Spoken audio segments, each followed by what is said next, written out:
All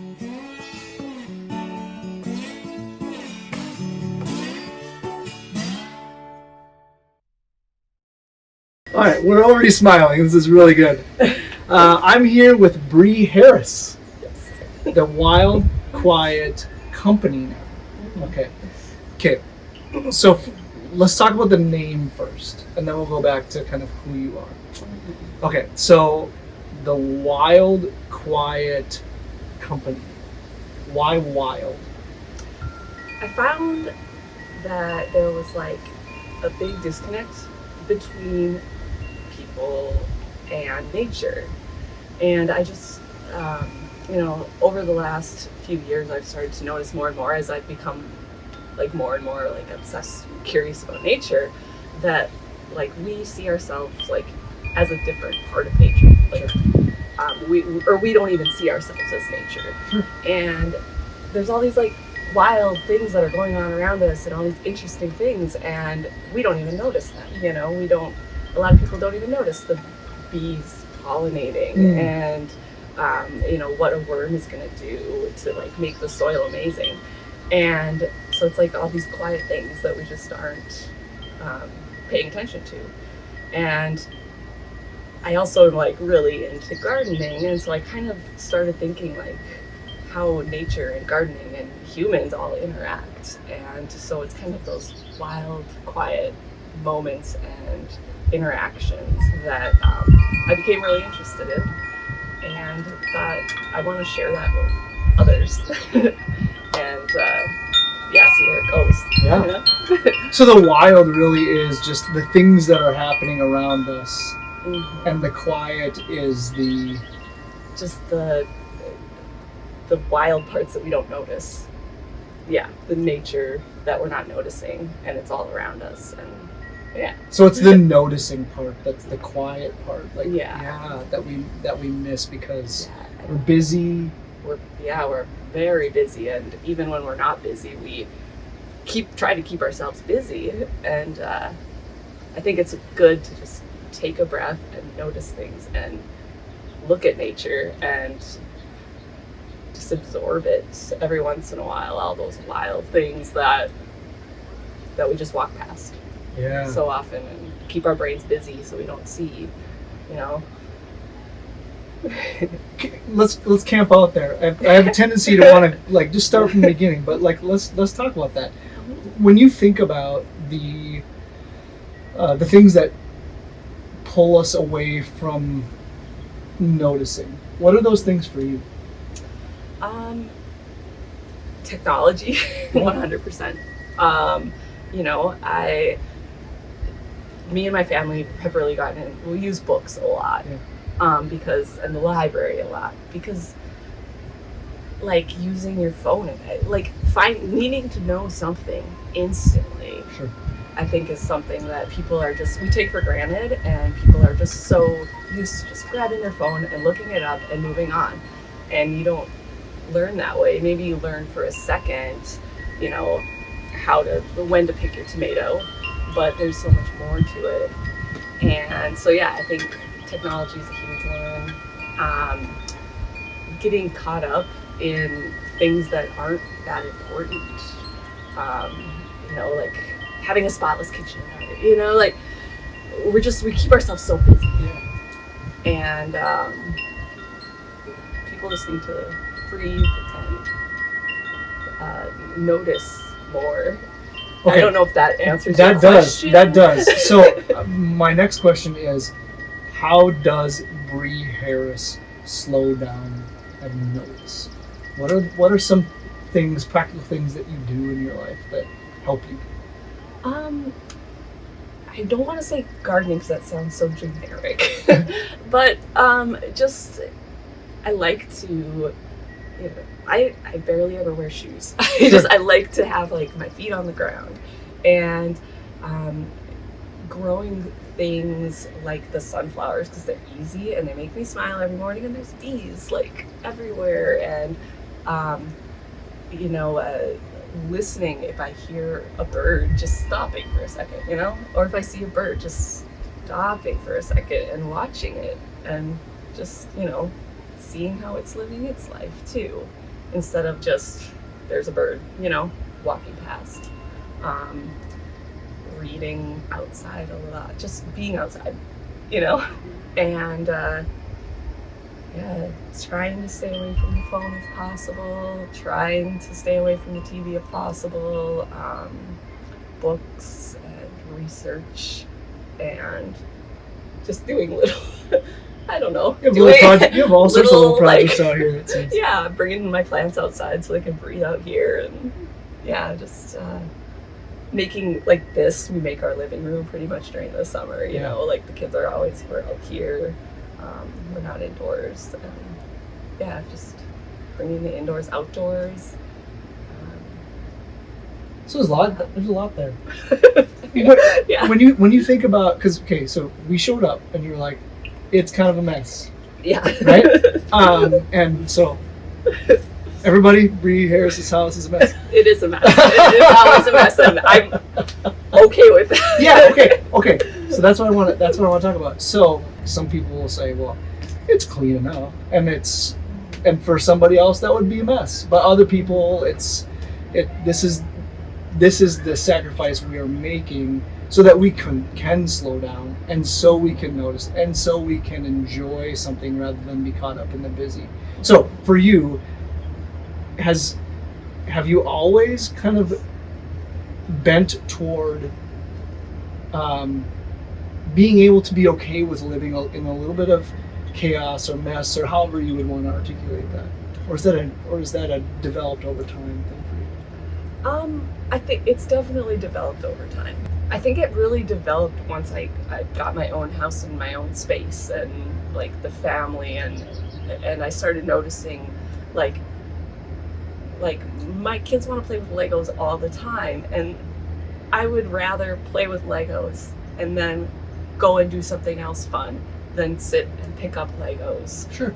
Spending time together outdoors, doing things that make us happy. And I would rather be out here playing soccer with them than doing the dishes after dinner. Sure. Yeah. And I'd rather be like, should we go to Broken Down Dam and take a nice little walk as a family instead of, vacuuming? Yeah. And so, especially in the last year or so, I've really just been like, you know what, our house is a mess. I have kids. I think that a little bit of mess and a little bit of chaos means you're enjoying life. Right. And things don't need to be perfect and Pinterest perfect all the time. Right. And that's kind of my philosophy with gardening too, is don't look at Pinterest and expect your garden to look like that tomorrow, because it's not going to. So just simplifying life a little bit and enjoying what you have and what's in front of you, and it's been a journey to get to this. So let's talk a little bit about that journey. Did you grow up in the garden? Not a ton, but it was around me. I have very vivid memories of my grandpa on my dad's side. He had a garden about the size of mine out back, and they had 9 kids. And so he was always growing potatoes, and I remember the green beans and the peas. And he was always picking peas and bringing them inside. 9 kids, 30 grandkids, all just running around this small house, and I always remembered him being out in the garden.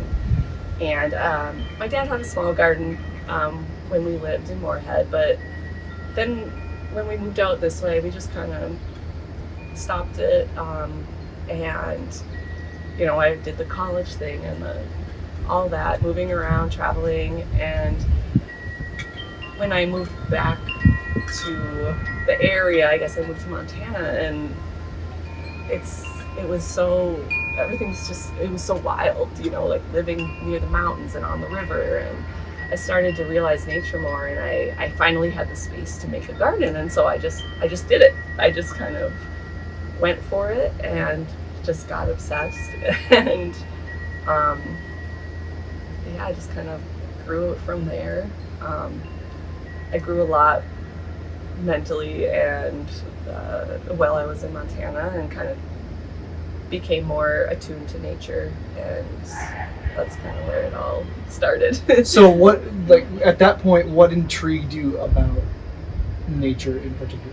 I think just being out, walking in the river or out in the mountains and seeing like everything interacting with each other and things growing that don't need to be watered, don't need any kind of help, Right, right.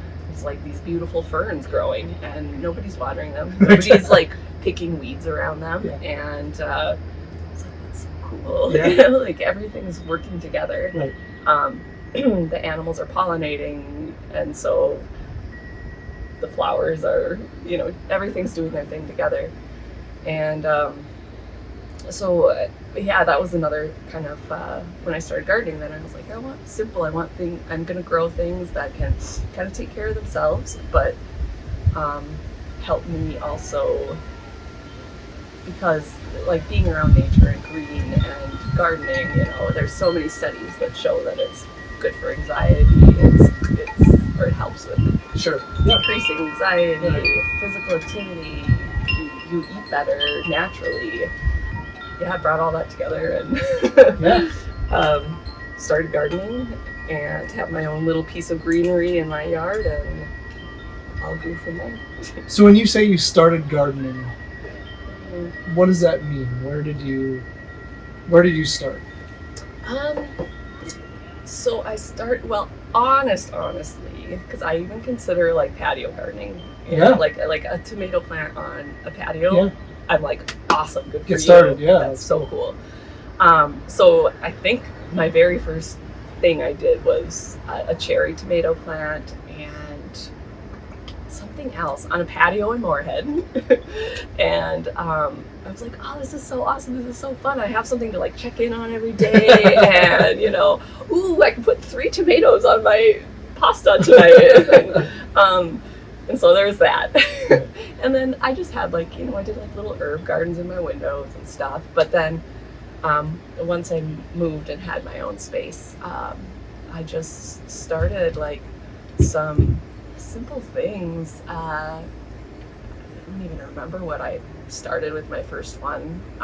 Probably like zucchini, because it's easy, and some herbs. And then it just kind of grew from there. And then I eventually went to herbology school in Montana, and so then it really like kicked off growing like lemon balm and just medicinal stuff, and it just grew and grew and grew. This is the biggest garden I have had. So, and this whole portion is actually brand new this year. So, And it's going okay? Yeah, it's going great. I let it go a little while. Yeah. Yeah. So, how many different plants do you think you have back here? There's probably like at least 15 to 20 pepper plants, Okay. Because I love peppers. Okay. And lots of zucchini, probably like 3 or 4 zucchini, cucumbers. I did have a whole thing of turnips over there, which I've already pulled and frozen and everything for the winter, because I love like root veggie soup in the winter. Yeah. So, and there's rutabagas, and we got like 20 corn. I've never grown corn before, so that's like fun to see what happens this year. And then all my sunflowers. Every year I love my sunflowers. You have a nice wall of like a privacy wall of it just that sunflowers. And it just kind of happens every year, and I love it. My neighbor actually, like a few days ago, was like, Bre, come here. Thank you for those sunflowers. Every morning they're facing me, and it's like they're saying, hi, Mary, every morning, and it makes me so happy. I'm like, that's the point of them. It's just to make you smile and make you happy in the morning. I love it. Herbology school. Mm-hmm. How long is herbology school? It was about a year-long program. Okay.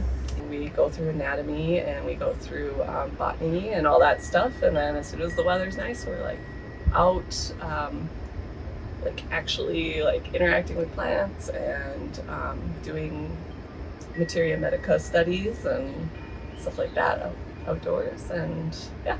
What was one of your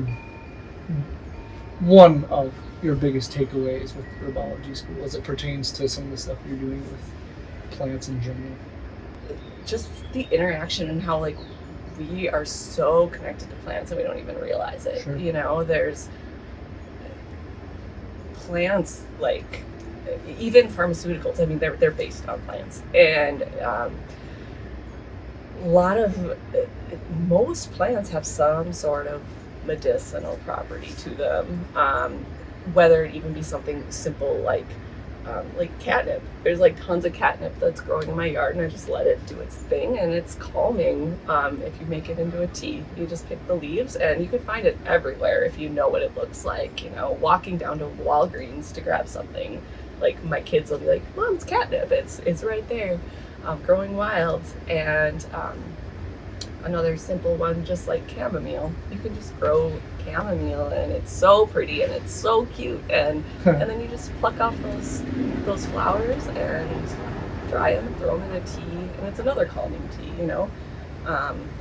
So a lot of roots, you know, like sarsaparilla is a plant before it was like a drink, you know.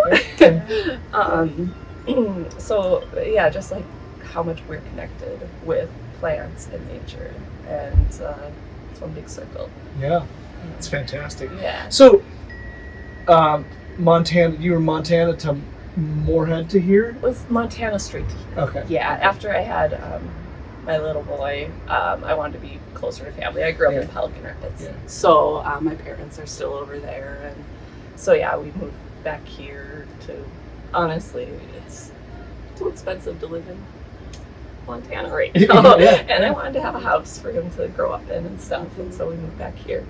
And yeah, that's kind of how we ended up in Fergus. Yeah. Found this place, and yeah. The one thing I really appreciate about what you've done back here, and I've been here for a grand total of 30 minutes maybe, but just like it's pretty back here, and it's simple, and it's relatively small. You don't have a lot of space back here, but you've utilized a lot of it to grow plants. What's your philosophy as it pertains to just using your space? Well, when I went to school, we talked a lot about permaculture, which I'm not a pro on it, so I'm not going to go into it. No. But it's very interesting, and it pertains a lot to like using your space and using everything you have, and no waste. And so that's kind of what I think about when I'm like putting new stuff in and everything. Like we left this section open because the kids like to kick the ball around a lot, right? You know, so I was like, I'm not gonna like extend the garden more. Right. Sorry, guys. Utilizing your space. I think a lot of people like think I just don't have the room space for a garden, and we're on like 0.15 acres, so not even a quarter of an acre.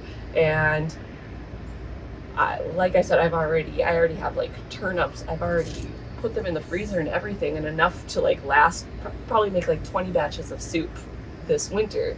And it took up, you know, a tiny area. It didn't take up as much space as you would think.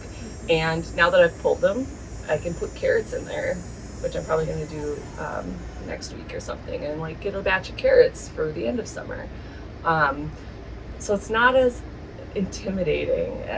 And even like we were talking about before, like having a few tomato plants on a patio and being able to like can those at the end of the season and have like a couple little jars of marinara sauce or something, right? You know, and you start small, and you might not think it's much, but it is. It is. What plants do you think, if somebody was like no experience at all, never gardened, or thought about gardening but never done it before, like where would you start? Or where would you instruct people to start? I think if you're thinking really small container style, there's so many varieties now that are like great for containers. Like I'm trying like a butter something squash.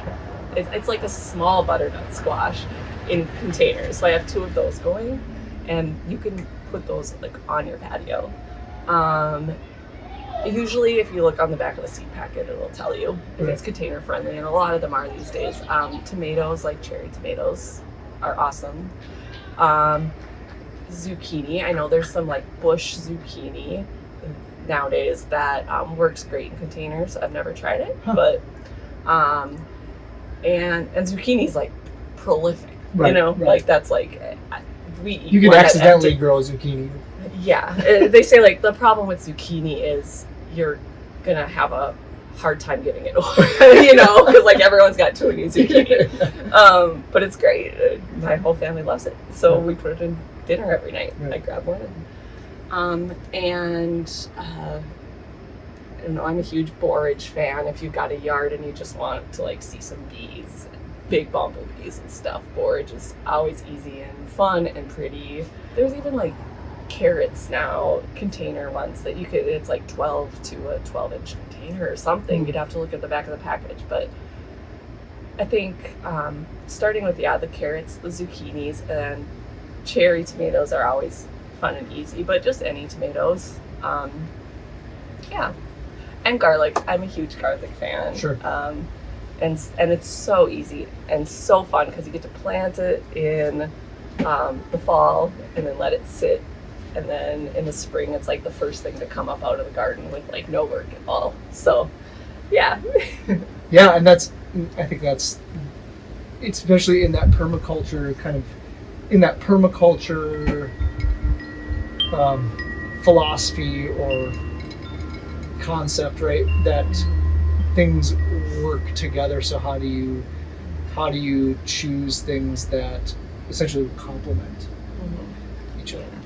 Yeah, and I think another thing that I like to talk about too is like pest control too, because like I don't spray anything. I don't do anything, and my plants do fairly well. I have like a little bit of like potato beetles. Sure. Trying to eat my tomatillos, which they're my favorite plant I have. So every morning that's the first thing I do is go to war. But I use a lot of like companion planting. Like I have a ton of calendula because it brings in like beneficial insects that like to eat like the aphids and stuff. Okay. And so it's like naturally I haven't had any problem with my onions, my garlic, my tomatoes, like nothing goes over there at all, because they're just doing their thing and they're beneficial, instead of throwing a bunch of like pesticides and whatever on them.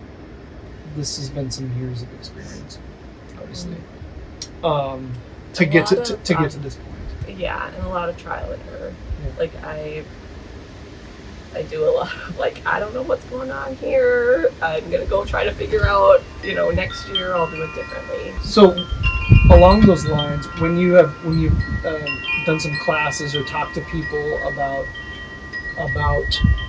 getting in the garden and learning, what kind of encouragement do you give to people along those lines of this is going to take time? My encouragement is don't be discouraged. Sure. Like everyone makes mistakes. Like if you grow one thing that you can eat, like that's awesome. Right. Just take that first step. Don't look at Pinterest. I do for ideas and stuff. Right. But it's your garden, it's your space.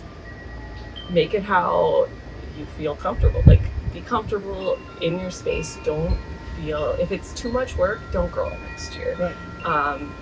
If it doesn't work out, don't grow it next year. Grow what you will eat, because then you'll feel more successful. And you probably want to take care of it more. Yeah, right? Yeah, and then you feel proud with that first, tomato that you pluck and pop in your mouth. Right. You're like, I did this. Right. I still like at dinner every night. I'm like, I grew this, you guys. You know that, right? I grew this from this seed. and watch your plants, because it's just amazing to like watch what they can do from this tiny seed. And I think that encourages you, like, wow, this is amazing. Camp out there for a second. When you say watch, what do you mean?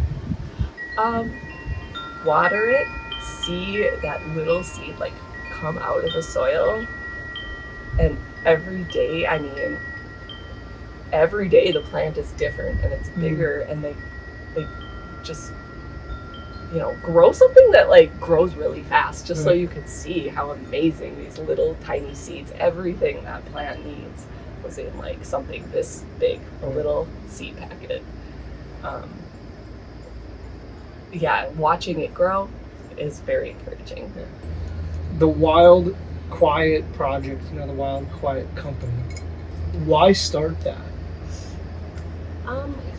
Kind of like what I talked about at the beginning is like the disconnect. I think, you know, food shortages are happening, as you guys know, you know, and I think we're so disconnected that people, especially like in cities and stuff, you don't even think about that. You go to the grocery store and you buy your strawberries and you go home, and you don't even think about like where that strawberry came from. Or, you know, I've worked in strawberry fields, like picking those little strawberries, so I appreciate it, you know. And yeah, just trying to bring people back to like realizing that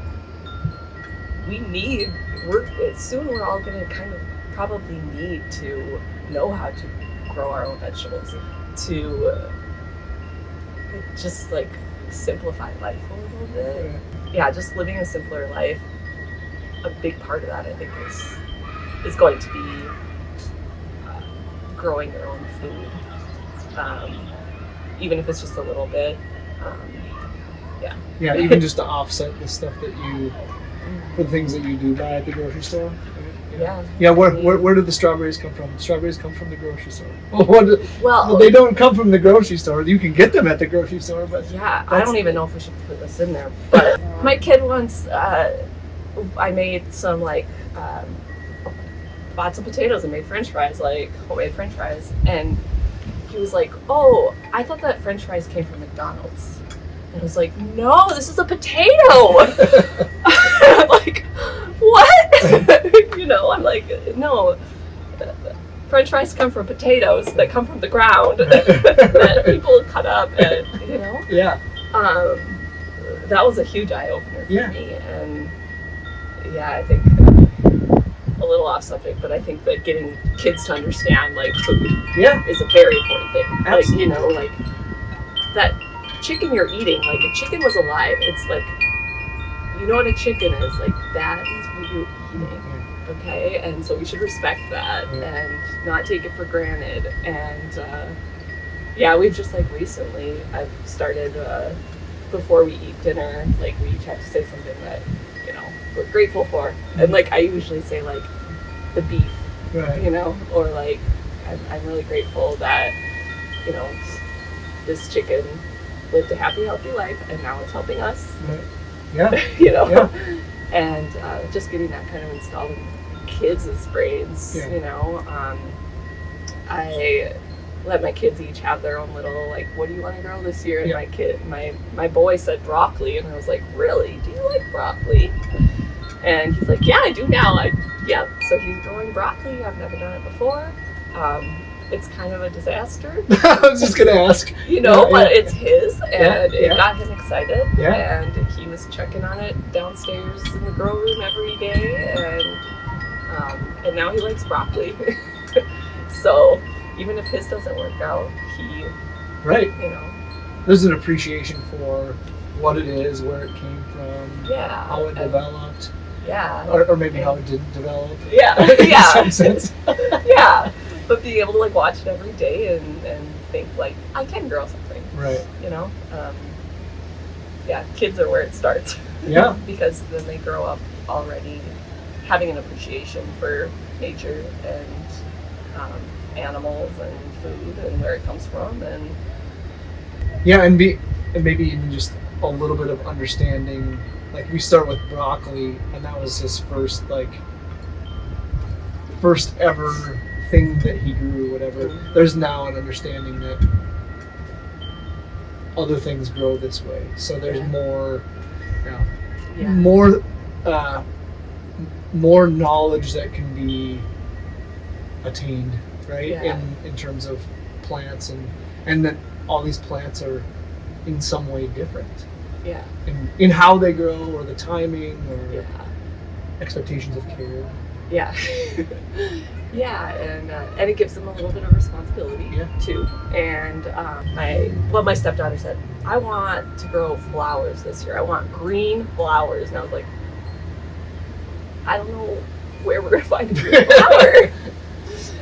And we found like there's some green zinnia, I guess. Okay. So I think there's some growing over there. They haven't bloomed yet, but just letting them kind of decide. And there's so many studies too that are like when you get kids out in the garden and you get them interested in how a plant is growing and how that vegetable or fruit got on their table, they're so much more likely to eat it, or at least try it. Yeah. And that like creates a healthy lifestyle like right from the start. Again, no shade towards my parents, but like I don't think I tried a green pepper like knowing it was a green pepper until I was in my 20s, and now they're my favorite vegetable, you know? Yeah, or like zucchini, we never had like that on our plate really. Mm-hmm. And so I was always like, oh, peppers, spicy, hot, and now I'm like, peppers, I can't have enough, you know, like so I think just exposing them to it at an early age, and even if you really don't have the space for a garden, there's community gardens that you can look into. So there is a way. Right, there's no shortage of opportunity. It's just a matter of what level of commitment one wants to. If it is a simple, like I have patio space, I live in an apartment, and I have some outdoor space, like there are opportunities there. Yeah. Or I have acres. There are opportunities. Mm-hmm. So with the Wild Quiet project, what are a couple of goals that you have with this entity? One for sure is making people realize and helping people, like teaching people that you could do it. You don't need 5 acres. You don't need to be a farmer to grow things. You know, I'm growing corn in town. My neighbor 2 houses down is growing corn in town, and you can achieve it. You don't have to buy your. I mean, no shade. It's great to buy local veggies. It really is, but it's also like so rewarding and so satisfying to grow your own. And so I think just as a community, like getting other people to do that too, and it helps to keep vegetables on the shelf for the people who really can't too. You know, like if I have the space to grow some stuff here, then there's more for other people there. And I just want people to be more curious. I just want people to notice and take care of nature, you know. I think it's David Attenborough has a quote about, you know, we can't care for what we don't know. It's something along those lines. We can't care for what we don't know. And so if you don't know how a seed grows, like you can't truly care. Right. You know? Definite truth to that, because you even think about life outside of the garden. It's like it's hard for me to tell somebody else to articulate parenting if I'm not a parent myself. There's some inability to fully grasp a thing if I don't know it myself, right? Yeah. So for us to understand, to be curious about a thing, to start to learn about a thing, that allows us to then learn how to care for a thing. Yeah. I like that. Yeah, and I think also, and just like trying to simplify things, because they make people can like, if somebody could look at my garden and be like, oh my gosh, that's intimidating. I could never do that. And I've been there, you know. I did not imagine this at all when we moved in. When we moved in here, our yard was thistles. We spent the first year, I spent the first year digging an old dead rose bush out of the yard. Sure. and thistles. And I was like, I'd love to have a garden, but like, yeah, right, that's not going to happen. And so just like realizing like you can do it. Start small, start simple, start with what you want to eat and what interests you. And if you're like, I can't grow vegetables, grow a few sunflowers, because that will help you with, you know, having some green in your life. You know, yeah. It's proven that, you know, getting your hands in the dirt and growing things and just being in nature, and even in town, like this is still nature. It's all beneficial for your mental health, for your well-being. And so grow a few flowers on your patio even, just to have something that makes you feel like connected to nature. It doesn't have to be a 5-acre big homestead, right? You know, it doesn't even have to be a 10 by 10 garden, you know. It can be just a little square of whatever you want that'll make you happy, you know. I've appreciated how you probably said 3 or 4 times, even in town or something along those lines. And yeah, I think it's so funny. Nature doesn't start at the end of city at the end of city limits or something. Exactly. Yeah, and you'll notice. I mean, have a few flowers and the bees will start coming around. Sure. And the birds. Like I have woodpeckers that come and eat my suet every morning, just for a few minutes, and then they leave. And the bees come every morning, and you know, it's just, it brings nature to you, even in like an urban landscape. And I think more and more people are realizing that. Yeah. That you can have nature in the middle of town. Yeah. It's really good. Tell us about the Wild Quiet project, and now the Wild Quiet company. You know, as I started thinking about it and kind of getting into more stuff, I started to feel project almost sounded like you have to get this done. Sure. Almost, you know? Sure. And it was a little, not intimidating, but I'm adding a lot more to it. I'm incorporating nature a lot more, where when I first started, it just kind of was like gardening, and you know, I want everyone to have a garden, and you know, and I was like, I'm such a curious person, and I'm always doing all this, like, oh, I don't know what that bird is, I'm gonna do a deep dive into that bird, and I'm gonna, you know, oh, that's a weird sunflower, I'm gonna do a deep dive into just random stuff. And I kind of just adding like a podcast and all this other curious stuff in, and I just decided I didn't want it to be a project anymore, because that sounded like we had to get something done. And I think simplifying things and just kind of taking a step back and noticing the things around us is a lot more important than getting that garden in and you know, moving forward and you know, a project. So I can appreciate that. Yeah.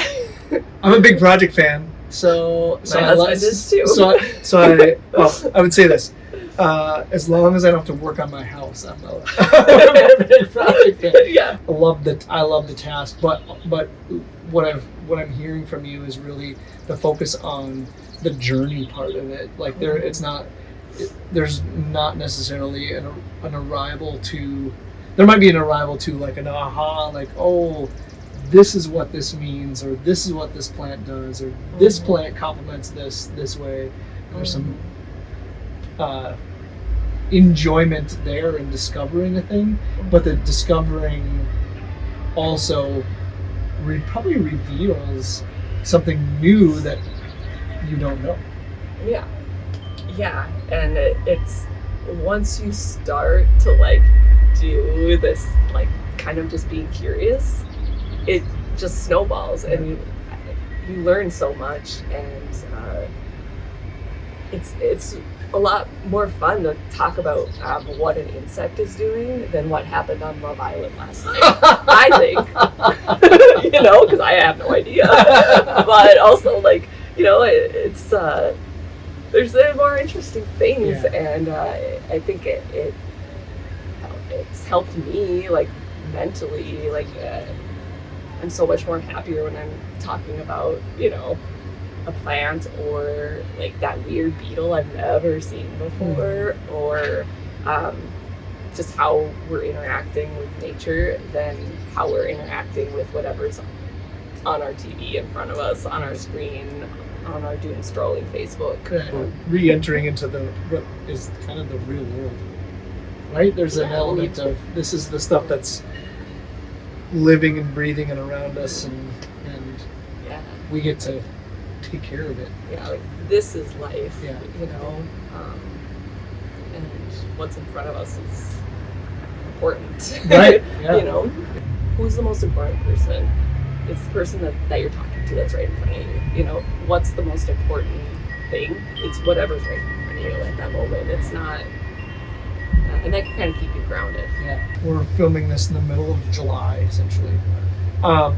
As we look toward August and September, what are some things that Bre Harris will be doing, or where can we find the Wild Quiet company in the next couple months? I'm working out a couple of things to offer as like classes kind of are, once we're in winter, it's kind of hard to have any kind of gardening classes. Yeah. But definitely I'm going to be harvesting my garlic, so if you do have garlic in the ground, now's a good time to start looking at it. Give it a few days to kind of dry out in the ground, don't water it. But company-wise, I'm starting a podcast that's going to be about like curious nature and kind of bringing the questions we have about nature that we don't think about into light, and it's going to be really fun. I'm really excited. I am going to start offering a few kind of unique things like tree guilds, which is when you plant a tree and you almost make an entire ecosystem that works together. So you have like the ground cover under the tree, and you have the pollinator plants, and like comfrey, which is going to be these deep roots that'll bring all these nutrients to the tree. So it's almost like a little circle ecosystem for your tree. So I want to offer that to people. Pollinator pockets. We're going to start talking about throughout the winter. I'd like to start talking to people about them if they want to get them installed, because then we can plan and it can be like ready in the spring. Looking at maybe some classes this winter just to kind of keep people interested and learning through the winter. When you think about your work here in this community as it pertains to the Wild Quiet, what hope do you have for the people of this community in terms of their attentiveness to gardening, growing something, just being more curious and noticing more? Knowing that you can do it, and that there are other people in this community, where we are, like kind of we talked about before, we're very disconnected. And I think more and more people are starting to realize, especially in the last like 5 or so years, that like we need each other, and we need like the farmers, and we need everybody. We need the teachers, and just taking care of each other. And one way you can do that is to grow your own food. And If you have an excess of zucchinis, like bring it to the food shelf, Yeah. or just put it on your curb for, like free zucchinis or whatever. Right. Just bringing people together as a community again, because 100 years ago everyone relied on it. Everyone, Right. Your neighbor was your best friend because they grew this and you had the pigs, and down the block was the teacher, and everybody worked together to achieve the community. And so my hope is that we could get back to that, where you don't need to run to the grocery store every day, and you can look to your neighbors for help, and you can know where your hamburger came from. Right. Like you can talk to Joel and see what, just talk to him like a normal human being. It's not like, my strawberry came from, I don't know, California, and before that it was probably here or whatever.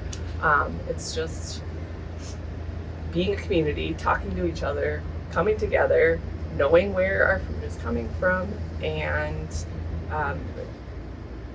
feeling good about it. Right. Like knowing the name of the person who you got blueberries from. Yep. I think that's important, Yeah. because then even when you're eating it, it tastes different. Yeah. It tastes like important and special. Yeah. And yeah. There's a face associated with the person, the work that probably went into growing the thing and how it actually got there, versus again French fries come from McDonald's Exactly. concept, which is probably a really easy. I'm old enough to know that that's not true, but there is we've lived in a convenience world for so long that there probably is some significant disconnect between the point that the food is on the shelf at the grocery store till it gets to our house, and all the other places it's been on that journey. Right?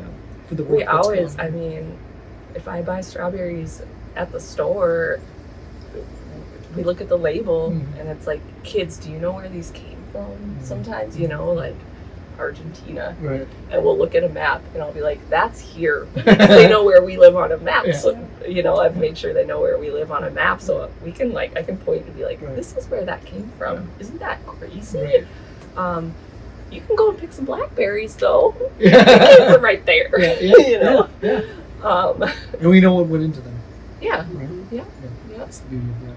Yes, definitely. Awesome. Well, Bre, Yeah. thank you for having us on your back porch. Yeah. This is a lovely spot. Thank you for coming. It's very cozy with your Great Dane, your big cat, Yep. and Yeah. bird feeders. This is awesome. Thank If you you so got a much. patio, make it into your living room for the summer. You'll love it. It's Great place to bring be. the inside outside, and It's great. Well, thank you so much. yes. Appreciate Thank you it. guys for coming over. And